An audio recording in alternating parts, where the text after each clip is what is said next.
agora vamos falar de direito previdenciário, gente. Alguns dos benefícios foram modificados, a gente vai conversar com a advogada previdenciária aqui, Maria Faioc, ela vai nos explicar o que será mudado, o que mudou e a Previdência para 2015. Gente, seja muito bem-vinda, viu, doutora Maria? É um prazer recebê-la aqui no Temperando o Papo. Prazer é todo meu, eu que agradeço o convite. Agora, Maria, fala pra gente quais os benefícios que se tornaram mais rigorosos. Na verdade foi assim uma facada, né, nas costas dos brasileiros, porque gente, que absurdo. São mudanças que não eram esperadas, né? Dizem até que é uma espécie de traição, né, com os eleitores e tudo mais, coisas que na verdade regrediram, né, porque a gente sabe que a luta veio do seguro-desemprego lá de trás, né, pensão por morte, tudo isso foi evoluindo para o que estava até hoje e o governo veio, desfez toda essa evolução e voltou aos patamares que retroagiu então, tudo, né? Retroagiu tudo. Então, assim, hoje, por exemplo, quem vai ser mais afetado, principalmente na questão de benefícios previdenciários? As pessoas que vão necessitar de benefícios por incapacidade, né, que seriam o auxílio-doença e a aposentadoria por invalidez, as pensionistas, que é pior ainda, chega a ser até cruel, né, porque são aquelas pessoas que vão ficar viúvas, que dependem disso. Da pensão, né? Exatamente. Obviamente, não trabalham, donas de casa, viveu o tempo todo pela família, né? E vão ser extremamente prejudicados. E já da questão do direito social, né, dos direitos trabalhistas, o coitado do desempregado, que ele mudou a regra do seguro-desemprego, ele vai ser muito prejudicado. Também a questão do abono salarial, né, do PIS, que as pessoas recebiam de forma mais fácil, agora também não. Então, assim, uma série de mudanças, né, que retroagiu, toda aquela evolução, toda aquela conquista do direito dos trabalhadores, não é nem que estagnou, realmente, você usou a palavra certa, retroagiu. Voltou o que era ruim antigamente e tudo mais. A desculpa é economizar dinheiro para os cofres, né? E, por exemplo, no caso da pensão, que eu acho assim, extremamente deselegante o que foi divulgado, que eles falam assim, olha, é para evitar as viúvas brotinhos.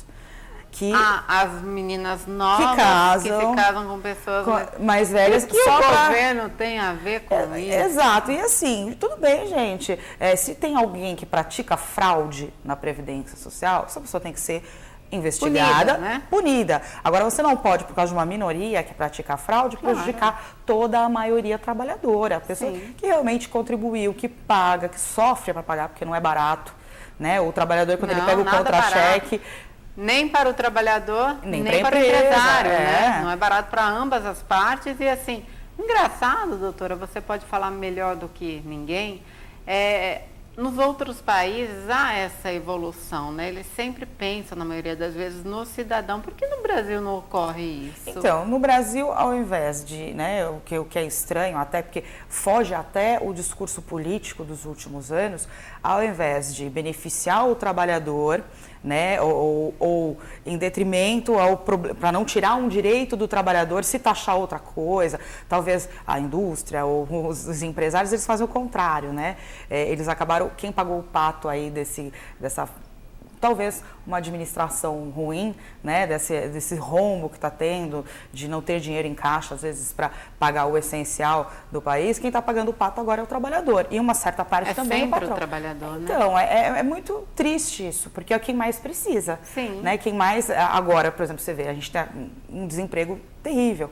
A gente teve, final do ano, começo do ano, um desemprego no ABC absurdo, né? As grandes montadoras demitiram muitas pessoas.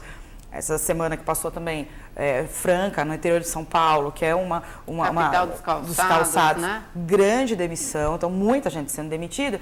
E com essa mudança da regra do seguro-desemprego, por exemplo, são pessoas que não vão receber mais o seguro-desemprego. Porque antes, para você, por exemplo, receber o seguro-desemprego, você precisaria estar trabalhando no mínimo 6 meses, que já te dava direito a receber o seguro.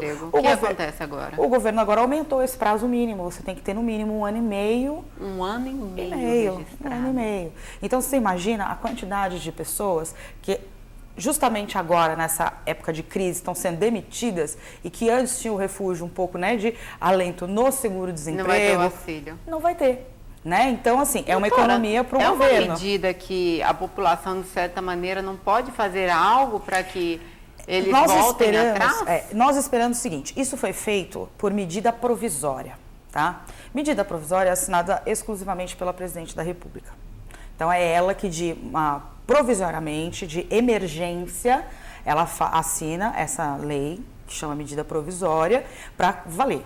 Depois, isso daí tem que ser aprovado, né? Tem que, o Congresso tem que aprovar tudo isso. O que a gente espera é que os políticos novos, que foram eleitos agora, né?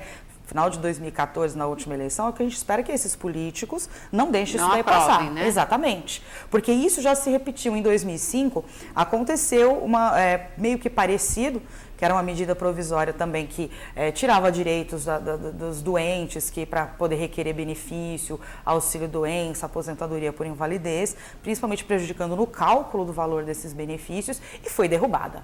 Então, o que a gente espera, a nossa esperança mesmo, é que isso também seja derrubado, porque é um grande absurdo, porque você tirar direito de pensionista, de trabalhador, é inadmissível, principalmente no momento de crise, onde mais vai precisar de seguro-desemprego, mais vai precisar do abono do PIS. Então, alguma coisa a gente espera que os deputados, os senadores, né, que estão lá, tentem barrar isso daí. Sim.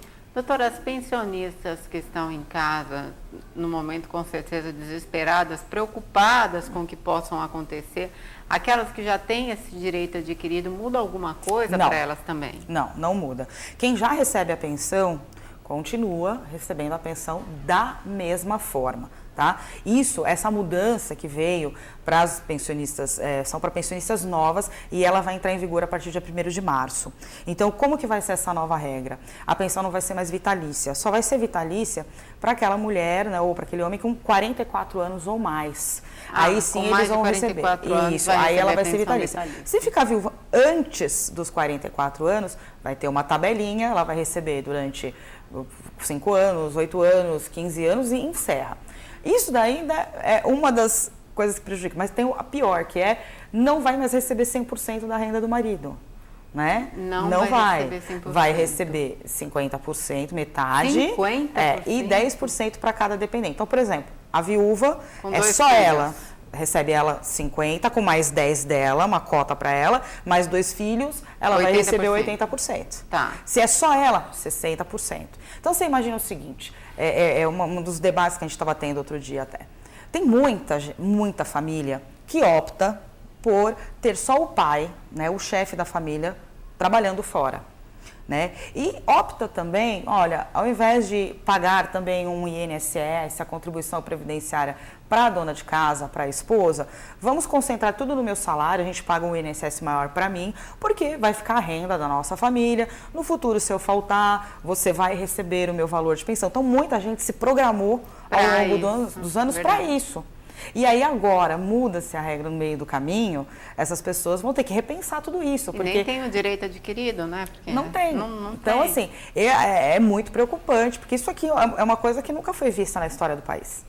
Né? É uma mudança tão brusca.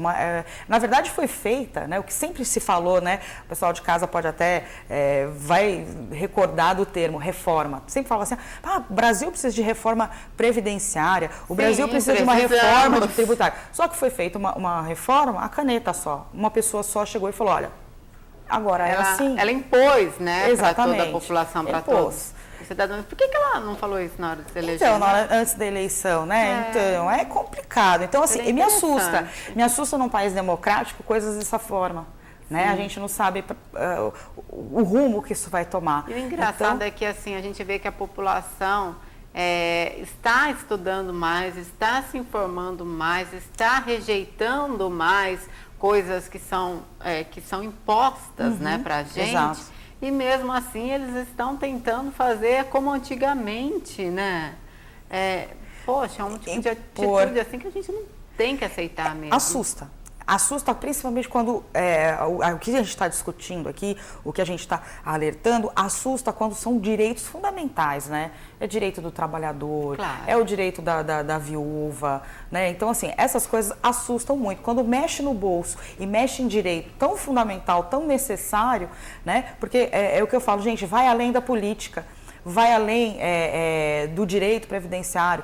fere a família, que é aquilo que eu te falei, você imagina uma família que se programou para isso, de repente, na falta do marido, fica desamparado. Aí os filhos vão fazer o quê? Vão para a rua. A gente não sabe o que a desestrutura daquela família pode acontecer, pode gerar um novo bandido, um novo drogado, e por aí vai, né? Então, assim, eu acho que o que foi programado, o que já vinha sendo feito, não deveria ter sido modificado de uma forma tão brusca, deveria ter uma regra de transição, pelo menos, né? Olha, a partir de agora vai mudar assim, assado, fazer uma programação para que as pessoas tivessem o direito de se programar. Claro. Né? Porque isso realmente mexeu com a estrutura de muita família. Doutor, e o que muda com o auxílio-doença também? O auxílio-doença foi outra paulada, né? Porque o auxílio-doença, quando a pessoa, por exemplo, ela trabalha numa empresa e ela fica doente, ela é afastada, os 15 primeiros dias, a empresa arca com esse custo, né, desse trabalhador doente, então o salário é pago pela empresa. E no 16º dia em diante, essa pessoa é encaminhada para a Previdência Social, para o INSS, para que o INSS avalie e pague o benefício por incapacidade, que é o auxílio-doença. Primeira mudança, acabou isso. Agora, o patrão tem que ficar com o funcionário doente durante 30 dias e pagar o salário inteiro. 30 dias? 30 dias. Então, prejudica muito o empresário. Então, né? aí as pessoas falam, mas dane-se. Gente, dane-se não, porque as pessoas têm que parar dessa coisa de achar que o empregado é inimigo do empregador e vice-versa. Imagina, muito pelo contrário. Tem que ser parceria. Vamos falar daqui a pouquinho, doutora Maria, sobre o assunto, porque a gente vai para um rápido intervalo. Tá ótimo. Já voltando a falar aqui, gente, do auxílio-doença, tá? Não saia daí não, e eu te espero no próximo bloco.